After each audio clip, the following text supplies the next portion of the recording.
അയലത്തെ കൂട്ടുകാരാം ഹംസ പറഞ്ഞു, അബ്ദു പറഞ്ഞു, ആലി പറഞ്ഞു,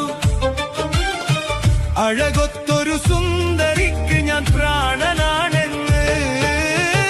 കാണും ഞാൻ അവളൊരു ഭാവം, കണ്ടാലോ പരിചിത ഭാവം.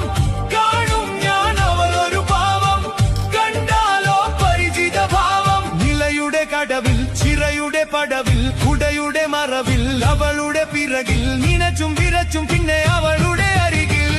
ഈ പ്രേമം എന്തൊരലാക്കാണ്.